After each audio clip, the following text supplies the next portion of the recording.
Everyone, welcome to our YouTube channel. पिछली class में some applications of trigonometry में आपको एंगल ऑफ एलिवेशन समझाया था। अभी एंगल ऑफ डिप्रेशन समझेंगे। एंगल ऑफ डिप्रेशन है क्या? ये कोई बिल्डिंग है, बिल्डिंग के ऊपर ये एक विंडो बनी हुई है, ठीक है। और यहाँ पे एक पर्सन है, इस विंडो से जो है झांक रहा है और इस विंडो से ये देख रहा है ये पर्सन इस बॉल की तरफ, ठीक है। यहाँ पर O पॉइंट जो है वो आई ऑफ दी ऑब्जर्वर है। O पॉइंट क्या है? ऑब्जर्वर का आई यहाँ पर है, ठीक। ऑब्जर्वर की आई इधर है और बॉल को वो यहाँ P पॉइंट पर देख रहा है। तो OP क्या हो जाएगी आपकी? OP हो जाएगी लाइन ऑफ साइट। OP हो गई लाइन ऑफ साइट और OX क्या है आपका? Horizontal level. तो हॉरिजॉन्टल लेवल के साथ जो लाइन ऑफ साइट यहाँ पर ये एंगल जो बनेगा ये एंगल ऑफ डिप्रेशन कहा जाएगा, ठीक है। इसका एक बार डेफिनेशन देख लेते हैं। Angle of depression of a point on the object being viewed is the angle formed by line of site with the horizontal when the point is below the horizontal। क्या समझा रहा है कि एंगल ऑफ डिप्रेशन एक point का वो object जो कि देखी जा रही है, बॉल देखी जा रही है, उसके साथ बनता है is the angle formed by, जो लाइन ऑफ साइट है वो एंगल जो किससे बना है? हॉरिजॉन्टल लेवल से, विद दी हॉरिजॉन्टल। और व्हेन द पॉइंट इज, जिसको आप व्यू कर रहे हैं वो पॉइंट जो है बिलो दी हॉरिजॉन्टल लेवल होना चाहिए, ठीक है। आप जिस पॉइंट को व्यू कर रहे हैं वो पॉइंट आपका बिलो होना चाहिए हॉरिजॉन्टल लेवल के, एंगल ऑफ डिप्रेशन के लिए। एंगल ऑफ एलिवेशन के केस में क्या था? हॉरिजॉन्टल लेवल से ऊपर होना चाहिए जिस पॉइंट को आप व्यू कर रहे हैं। और that is the case when we lower our head to look at the point being viewed। जो पॉइंट देखा जा रहा है उसको देखने के लिए जब हम अपना हेड क्या कर रहे हैं? we lower our head। तो वो पॉइंट बॉल को देखा जा रहा है इस पॉइंट से, तो हमें अपनी आंख क्या झुकानी पड़ रही है? यहाँ पर जो एंगल बनेगा ये एंगल ऑफ डिप्रेशन पर बनेगा। क्लियर? ओपी इधर लाइन ऑफ साइट हो जाएगी, ये हॉरिजॉन्टल लेवल हो जाएगा। Numerically, the angle of elevation of a point P as seen from point O। अगर आप एलिवेशन का एंगल देखें O पॉइंट से P पॉइंट पर, ये एंगल ऑफ एलिवेशन है, ये किसके इक्वल होगा? Is equal to angle of depression of a point O as seen from point P। Point P से O की तरफ देखें तो ये एंगल ऑफ डिप्रेशन है, और O पॉइंट से अगर P की तरफ देखें, अगर ऑब्जर्वर का आई O पॉइंट पर है, P पर देखें तो एंगल ऑफ एलिवेशन बनेगा।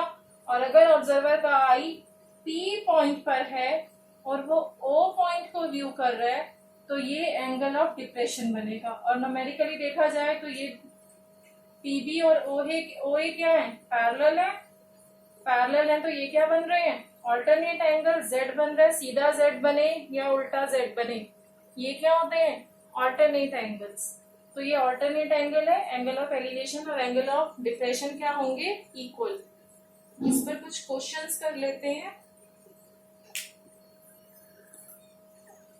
फर्स्ट क्वेश्चन एनसीईआरटी का है। A circus artist is climbing a 20 metre long rock which is tightly stretched and tied from top of a vertical pole to ground। क्या कह रहा है? एक सर्कस आर्टिस्ट है जो क्लाइंब कर रहा है, एक 20 मीटर लॉन्ग रस्सी है, लंबी रस्सी है 20 मीटर की, और जो टाइटली स्ट्रेच्ड है और बांध दी गई है एक वर्टिकल पोल के टॉप से।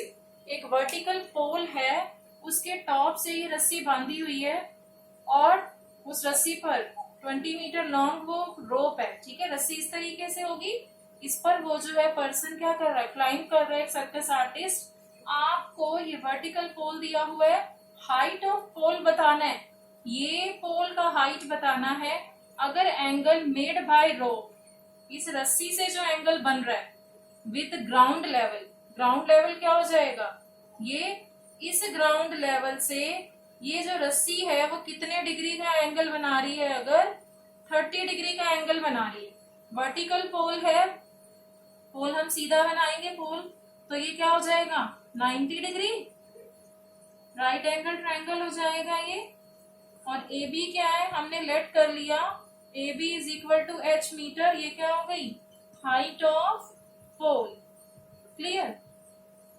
और 20 मीटर हमें रस्सी दी हुई है, ठीक है, इस तरीके, और 30 डिग्री का एंगल दिया हुआ है, एसी भी हमें 30 डिग्री दिया हुआ है। आप ध्यान दें, आपको एच निकालना है। अगर मैं इस सी को रेफरेंस एंगल मान के चलूं तो एंगल के सामने वाला परपेंडिकुलर होता है, और पी अपॉन एच क्या होता है, साइन थीटा। ठीक है, तो हम क्या लिखेंगे, साइन 30, रेफरेंस एंगल हो गया, एंगल के सामने वाला परपेंडिकुलर, हाइट ऑफ द पोल है ये, और एच पी बाय एच होता है ना, तो एच क्या है हमारा, हाइपोटेन्यूज 20, साइन 30 का वैल्यू देखें तो 1/2, ये एच, और यहाँ 20 इधर चला जाएगा, क्रॉस मल्टीप्लाई हुआ तो एच क्या मिल गया मुझे, 10 मीटर। आपको पोल की हाइट क्या मिल गई, 10 मीटर। ठीक है, जो आपको गिवन है, एंगल गिवन था, ये साइड गिवन थी, हमने देखा कौन सा ट्रिग्नोमेट्रिक रेशियो जो है, इसमें आपको दो चीजें गिवन है, एंगल 30 डिग्री की वैल्यू आप जानते हैं और 20 दिया हुआ है, तो हमने हाइट निकाल ली पोल की। अगला question, a tree breaks due to storm and broken part bends so that top of tree touches the ground making an angle 30 degree with it। क्या कहा जा रहा है, एक पेड़ जो है वो टूट गया है तूफान आने के कारण, ठीक है, और उस पेड़ का जो टूटा हुआ पार्ट है वो क्या हो गया, बेंड कर गया है पूरी तरह से। ये क्या हुआ है, टूटा नहीं है, ये अगर एक पेड़ है, यहां से ये क्या हुआ है, बेंड कर गया है, तो आप इसका ये जो पार्ट है इतना ब्रोकन होकर के बेंड कर गया, so that top of the tree का टॉप क्या है, ये है, ठीक है, टचेस द ग्राउंड, ये ग्राउंड पे आकर के टच कर गया है। क्लियर, यहां से ये टूटा और इस तरीके से टूटा कि ये पार्ट झुक गया होगा, तो जो ट्री का टॉप है वो ग्राउंड पे टच कर गया है, और कितने डिग्री का एंगल बना रहा है, top of the tree touches the ground making an angle 30 degree with the ground. ठीक है, ये जो टॉप ऑफ द ट्री है, ये यहाँ से जो पार्ट है ट्री का पूरा नहीं टूटा होगा, हाफ जैसे यहाँ रह गया, तो जो ये टॉप वाला पोर्शन है ये 30 डिग्री का एंगल बना रहा है ग्राउंड से। ठीक है, इस ग्राउंड से 30 डिग्री का ये एंगल बना रहा है। The distance between foot of the tree, ये ट्री का क्या है, फुट है, ठीक है, to the point where top touches the ground, उस पॉइंट तक का डिस्टेंस जहां पे ट्री के टॉप ने टच किया, यहाँ टच किया है, डिस्टेंस क्या बोल रहा है मुझे, 8 मीटर। ये कितना दिया हुआ है distance, 8 metre. Clear, find height of the tree, आपको ट्री का हाइट बताना है। अब देखिए, ये ए है, ये बी है और ये सी। ठीक है, अगर मैं ट्री का हाइट बोलूं तो ट्री का हाइट पूरा होगा, ये भी इंक्लूड होगा, इसको एक्स ले लो आप, नेमिंग दे दी।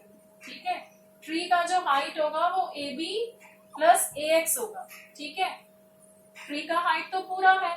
अब जो ये ए एक्स पोर्शन है ये किसके इक्वल है, ए सी के। ए एक्स पोर्शन जो है आपका वो ए सी के इक्वल है, क्योंकि यही पार्ट तो टूट करके यहाँ टच हो गया। तो हाइट ऑफ द ट्री क्या होगी, पहले तो ये समझो, टोटल हाइट ऑफ ट्री होगी हमारी A B plus B C. ठीक है, अब हमें गिवन क्या है इसमें, एक तो हमें डिस्टेंस गिवन है फुट ऑफ द ट्री का, जहां से इसके टॉप, ट्री का जो टॉप है वो टच हुआ है ग्राउंड पे, वो 8 मीटर दिया हुआ है। देखते हैं, हमें AC फाइंड करना है और AB, हमें एंगल दिया हुआ है, एंगल के सामने वाला रेफरेंस एंगल मैंने C ले लिया, अब ये ट्री से यहाँ 90 डिग्री बनेगा, B 90 है। C को अगर मैं रेफरेंस एंगल मानूं तो एंगल के सामने वाला परपेंडिकुलर, ठीक है, और ये हो गया बेस, P बाय B लेती हूँ तो 1030 हो जाता है, in triangle ABC, AB upon BC क्या हो जाएगा 1030, और 1030 का वैल्यू 1/√3, AB, BC कितना है 8, तो AB कितना आ गया 8/√3। इसी तरीके से अब मुझे AC भी चाहिए, तो एंगल के सामने वाला परपेंडिकुलर और ये बेस है B by H. B by H क्या हो जाएगा cos 30, रेफरेंस एंगल 30 ले लूं तो cos 30 B by H. BC है B और H है AC, तो cos 30 1 बाय 2 नहीं √3 बाय 2, cos 30 √3 बाय 2 ना, और BC आ गया 8, AC का वैल्यू निकाले तो AC आ जाएगा, क्रॉस मल्टीप्लाई करो 2 8 जा 16 और ये √3 यहाँ डिवाइड हो जाएगा। अगर हम हाइट ऑफ द ट्री देखें तो AB प्लस AC ना, height of the tree BC, sorry for this mistake, AB plus AC, यहाँ से ब्रोकन पार्ट जो है वो यहाँ टच हुआ, तो AB प्लस AC क्या है height of the tree. AB क्या आया मेरा 8 बाय √3 और AC क्या आया 16 बाय √3, क्या आ गया यहाँ से 24 बाय √3। अगर आप रैशनलाइज कर दो तो देखो क्या मिल जाएगा, यहाँ से मुझे मिलेगा 24 √3, डिनोमिनेटर में √3 इंटू 3, तो यहाँ से मिलेगा 8 √3। ये आपको मिल गया हाइट ऑफ द ट्री।